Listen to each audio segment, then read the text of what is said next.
We were trying for a baby. Or so I thought.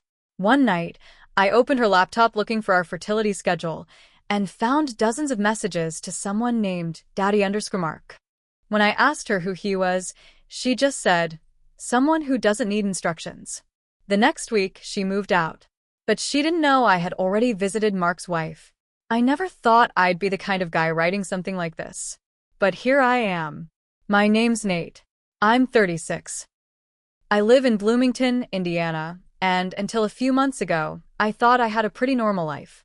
Steady job, quiet house, a wife who laughed at my dumb jokes, and a dream we shared, starting a family.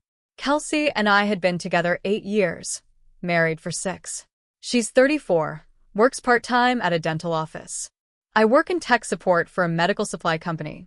Not glamorous, but it pays the bills. We don't fight much. We do groceries together. We have Taco Tuesdays. We were trying to have a baby. That's what this is about. Trying. 8 months of trying. That's how long we'd been tracking everything.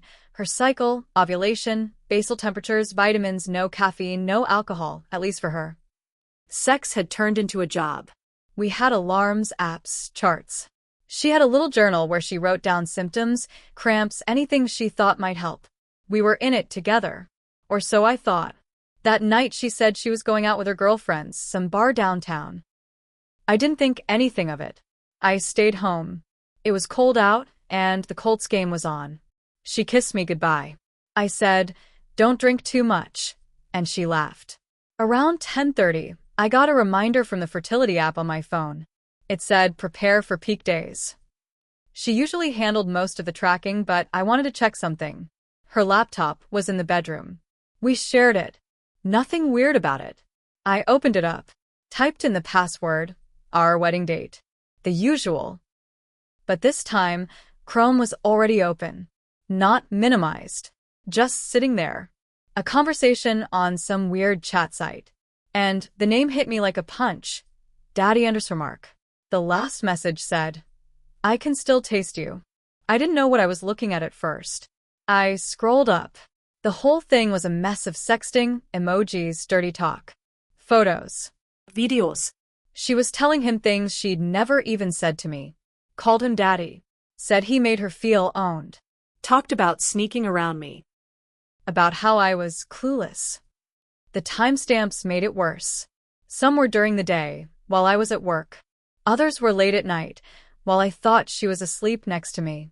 One was even from the morning we had a fertility appointment. She'd been messaging him from the waiting room. I just sat there, staring. When she came home after midnight, I was still sitting at the kitchen table. Her coat was half off before she realized I wasn't in bed. She looked at me, confused. "What's wrong?" I didn't say anything at first. Then I asked, "Who's Daddy_Marc?" She paused. For just a second. Her whole face changed. Then she smirked. "Someone who doesn't need instructions," she said. That was it. She walked past me. Went to bed. Like I was the one acting strange. She didn't try to explain. Didn't say sorry. Just kept living her life like nothing had changed. The next few days were tense, but she didn't act guilty. She didn't cry. Just packed a bag a week later and said she needed time. But I wasn't done. I couldn't just sit there and take it. 2 nights after I found the messages, I went through her emails.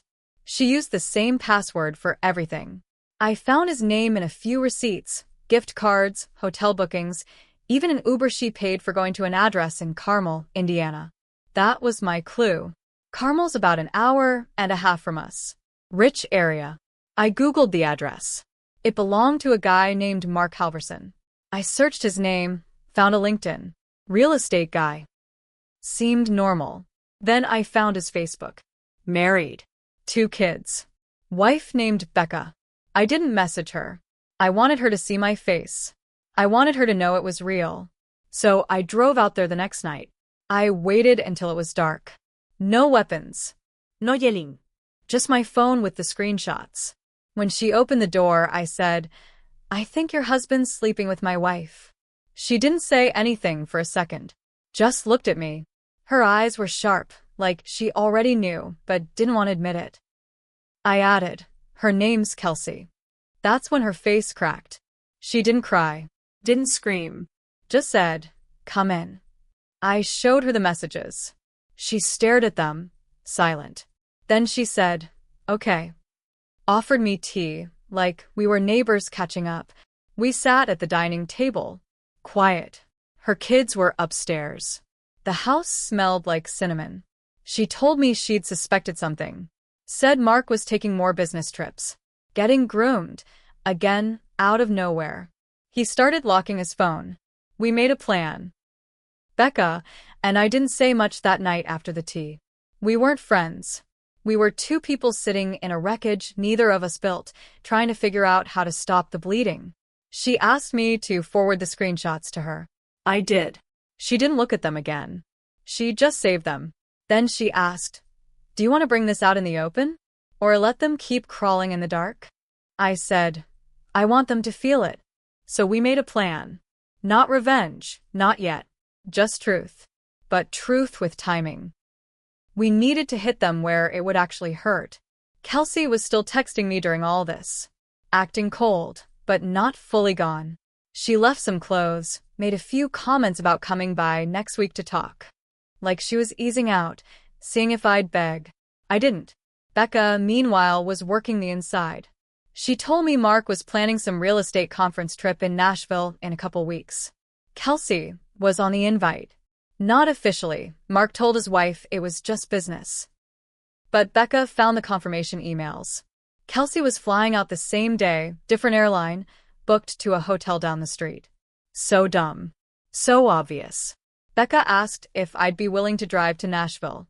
I said yes without thinking. We waited.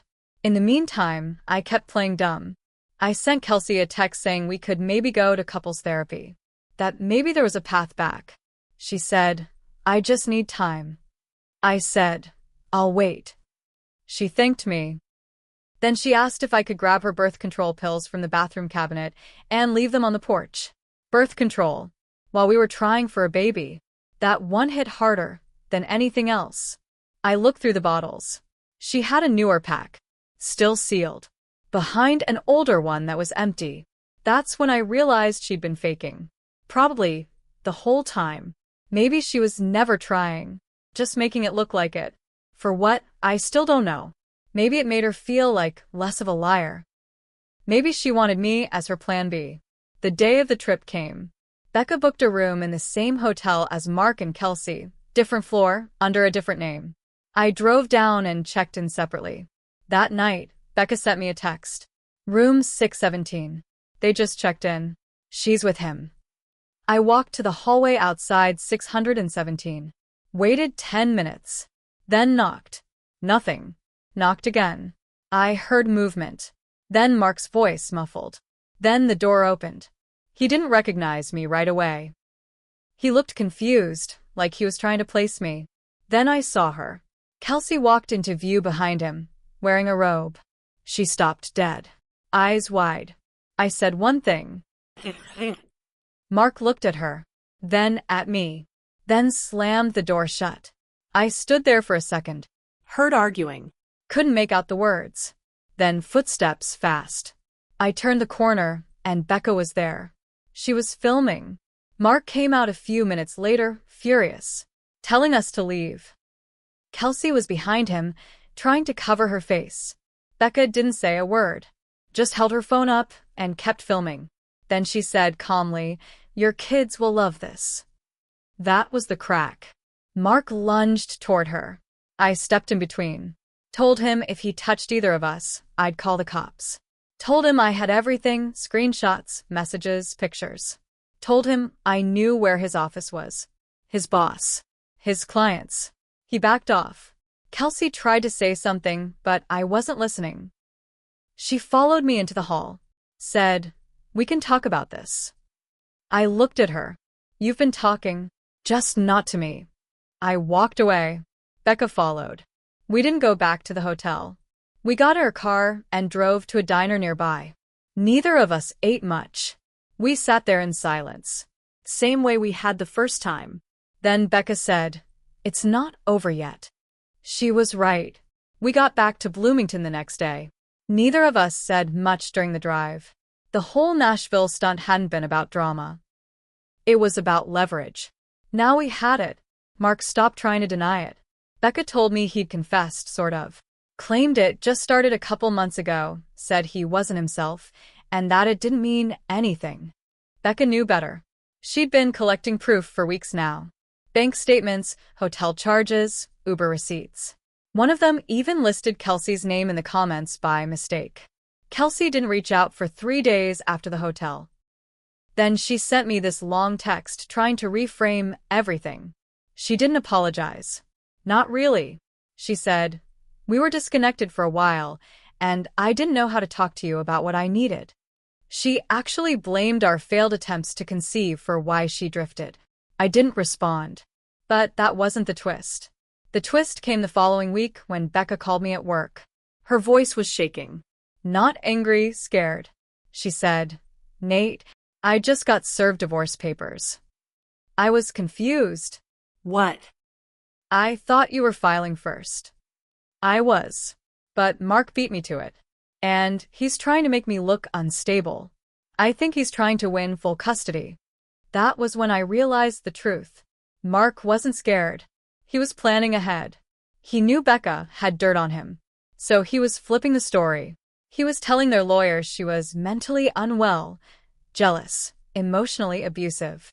He'd printed emails she sent in the early months of their marriage, ones she'd written during postpartum depression. And was twisting the words. She wasn't the crazy one. But that's the picture he was painting. I told her to send me everything. Every lie he was feeding the court. I had screenshots, timestamps, photos of them together in Nashville. GPS logs from Uber rides. Her lawyer needed ammo. But while I was helping Becca build her defense, something else started to shift. Kelsey came back. Not literally. She didn't move in. But she started showing up. First, she stopped by the house to grab some sweaters. Then she wanted to talk in person. Said we owed each other that. I let her sit down in the kitchen. Same place I'd been when I first found the messages. She told me she'd broken it off with Marc. Said she realized it wasn't real. That she'd got caught up in something stupid. That I was her safe place. I didn't say much. Just let her talk. Then she asked something that almost made me laugh, if I'd still be open to trying again. I looked her dead in the eye. "You've been on birth control this whole time." Her mouth opened, but nothing came out. "You let me think we were trying. Every single day. While you were sneaking off with him. What kind of person does that?" She started crying. Real tears. But I couldn't feel anything. She left without saying another word. 2 days later, she sent me a letter through a lawyer. She wanted half the house. That's when I understood. Kelsey didn't just betray me. She was preparing to strip me down.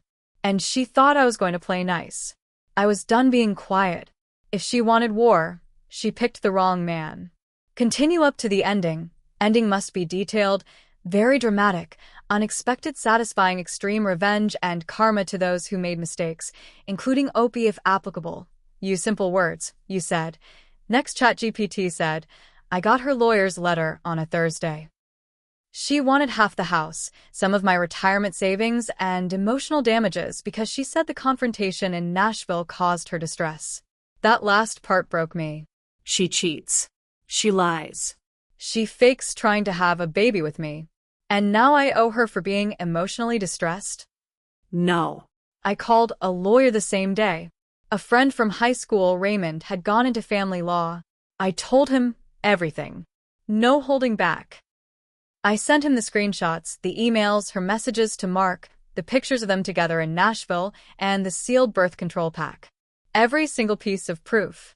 He read through it and said one sentence that gave me some hope. Nate, she picked the wrong guy to screw over. We got to work. Becca and I stayed in touch too. Her case was still rough. Marc had money, influence, and a mean streak. But my evidence helped her. A lot. Her lawyer submitted our Nashville footage and timeline to the court, and Marc's case for full custody fell apart fast. She didn't just win shared custody. She got primary. And Marc had to go to court-ordered parenting classes for disruptive behavior, After the hotel footage showed him trying to lunge at her. It was satisfying, but not enough. I wanted the same fire to hit Kelsey. So I waited. Let her think she had control. Let her believe I was falling apart. I played along. I responded to a few of her texts with short answers. Made it seem like I was hurting. That I might be open to her terms. That I missed her. She took the bait. A month later, she asked to meet for coffee. She wanted to talk without the lawyers. I said okay. She looked different. Lighter. Confident. Like she thought she was winning. Over coffee, she said she was sorry. She wished things had gone another way. She talked about how she was the one who was lost and how Marc had manipulated her. Then she said something wild. I want to come back. I think we can start over. I smiled. Then I pulled out my phone and slid it across the table. There was a folder open. It had all the files. The cheating, the texts, her birth control photos. Everything. Neatly organized. Time-stamped. With her name all over it. Her smile disappeared. I'm not starting over, I said. You're starting court. She tried to laugh. Said I was bluffing. Then I told her what she didn't know. My name's on the mortgage. Just mine. I bought the house before we were married, and Indiana law doesn't let spouses claim equity in premarital property unless they contribute directly. She never did. Not a single payment. I had records of that too. And since she'd left the house on her own and stayed gone for over 30 days, I filed for abandonment. Raymond said it wouldn't guarantee me the house, but it would help. As for emotional damages, we had her sex to another man, the travel bookings, the evidence of deception during a fertility plan. When she realized I had it all, her face dropped like a stone. She called me a monster. I said, no. I'm the man you lied to while pretending you wanted a child. You don't get to rewrite that. She stormed out of the coffee shop. It only got worse for her from there. Her lawyer dropped her once they realized how much she lied. She tried to hire someone new, but by then, Raymond had already filed to countersue for legal fees and damages. And the best part? Becca had gone public. Not with her identity, but anonymously through a women's support group that shared real stories of betrayal and legal bullying. One of the group's blogs picked up the story. Wife cheats during fertility planning, gets exposed in Nashville hotel showdown. They didn't name her, but the details were clear enough for her small-town coworkers to piece it together. Kelsey got fired from the dental clinic 3 weeks later. Not for cheating, but because she violated company policy by using work devices to send Marc explicit photos. Becca found that too. Everything crumbled.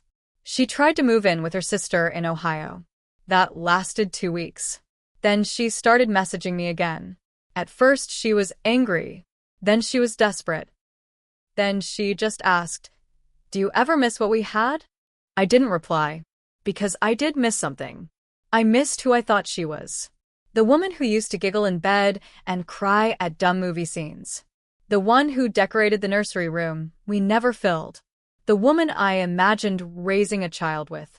But that woman never existed. She was a mask. And the real one? She needed a mirror. So I mailed her one. Wrapped in a box with the last unopened pregnancy test we never used. No note. Just silence. And finally, peace.